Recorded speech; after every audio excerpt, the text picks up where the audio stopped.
Salut les gallus domestiques. Non. Mais... Est-ce que ça vous dit un petit peu d'œuf? Un œuf de poule? Une omelette? C'est dégueulasse. Bon, vous inquiétez pas, il y en a plein d'autres.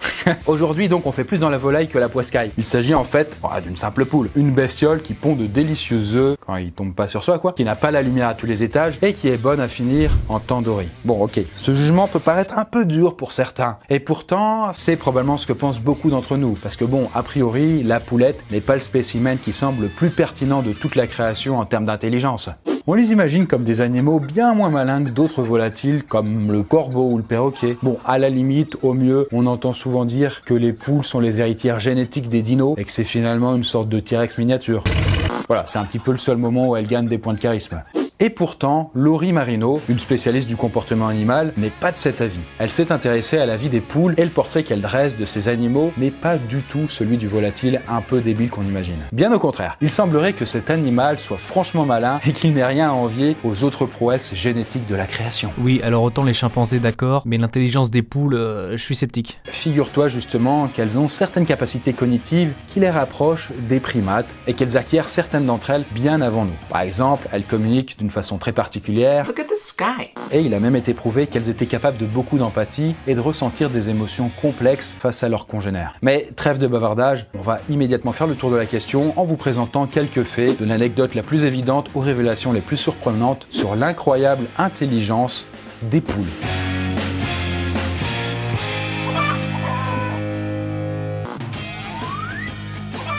Bien, on commence par quelque chose d'assez inédit, mais de partagé par beaucoup d'autres animaux, le comptage. Les poules ont un sacré sens de la numérotation, et ce, dès leur plus jeune âge, alors qu'elles ne sont que de tout petits poussins. Alors bon, je vous dis pas qu'elles peuvent trouver la racine carrée du cosinus de la tangente divisée par pi, auquel on ajoute la somme... Bon, je t'ai perdu à racine carrée, perso. Ouais, vous inquiétez pas, moi aussi. En tout cas, les poules sont capables d'effectuer de simples opérations arithmétiques, comme les additions ou les soustractions.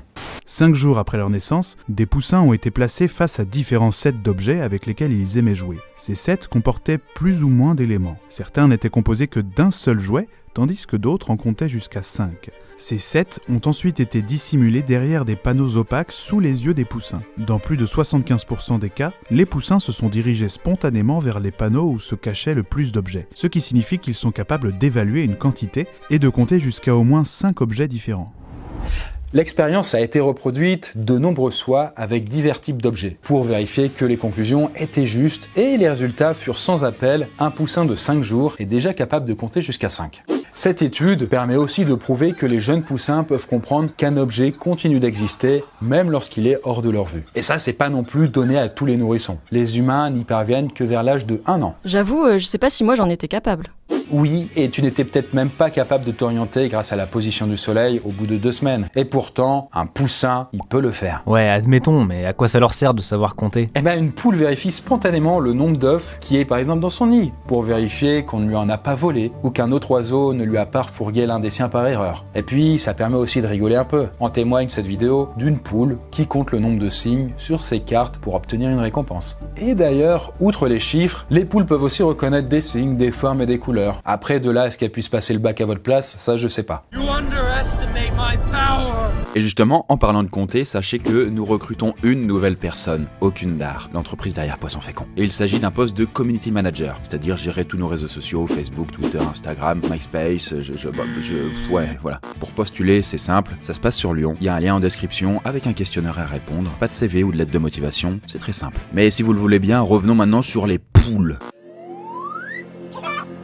Bon, on va aller un petit peu plus loin dans l'intelligence maintenant, puisqu'une des choses qui caractérise la poule est aussi son comportement social. En fait, faut savoir qu'à l'état sauvage, les poules forment spontanément des groupes composés d'une vingtaine d'individus et peuvent se reproduire assez vite. Par exemple, sur l'île de Kauai, du côté de Hawaï, des dizaines de milliers de poules sont retournées à l'état sauvage et peuplent les environs, comme les pigeons peuplent Paris. Attends, parce que je suis sur Wikipédia en même temps, et apparemment c'est parce qu'un ouragan aurait détruit les élevages en 1992 et libéré des milliers de volatiles. Ouais, sacré Wikipédia, bien vu. Elles se sont ensuite reproduites et ont envahi l'île.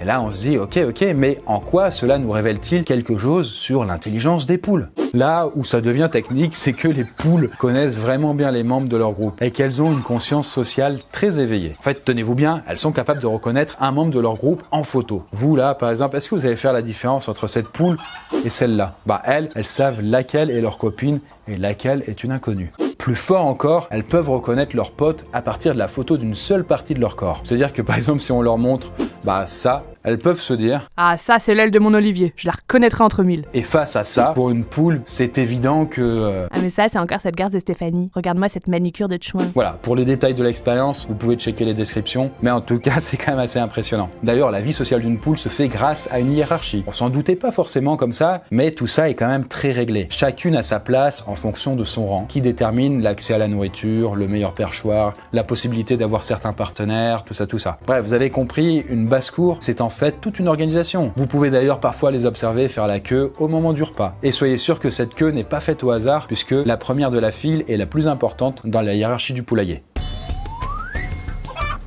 Bon, là, vous pensez encore peut-être qu'une poule, ça fait juste codette et que ça pond des œufs. Mais vous êtes naïf. En réalité, elles ont un langage bien plus développé que vous imaginez. Oui, bon, ça fait aussi cocorico, quoi, super. Alors oui, et elles peuvent aussi chanter comme les coqs. Mais pas que. Il faut savoir que lorsqu'une poule pond, on dit qu'elle caquette. En revanche, on dit qu'elle claquette quand elle trouve de la nourriture. Quand elle parle à ses œufs, car oui, la poule parle à ses œufs, ça va aller mon bébé, ça va aller. On dit qu'elle cloque. Et puis, elle clousse quand elle les couvre, mais glousse quand elle parle à ses copines de basse-cour. Bref, on s'y retrouve pas tout le temps, quoi. En tout, la poule utilise pas moins de 24 vocalises différentes en fonction de la situation à laquelle elle est confrontée. Lors d'une expérience, on a montré des images de divers prédateurs à des poules et remarqué que leurs cris d'alerte étaient différents selon si le dit prédateur était terrestre ou aérien. En fonction de la nature du danger, il semblerait que la poule ait développé des alarmes différentes afin de renseigner son entourage avec précision sur le péril qu'il encourt. Certains éleveurs affirment même que leurs poules utilisent des sons particuliers pour les saluer, comme si elles leur avaient donné un prénom, ou en utiliser d'autres très spéciaux quand la nuit tombe, comme pour se souhaiter bonne nuit. Et si vous n'êtes toujours pas convaincu des aptitudes de communication de la poule, c'est quand même drôle, le mot poule, la poule, c'est la poulette quoi. Elle est où la poulette? Voilà l'une d'elles qui joue un hymne patriotique américain au piano.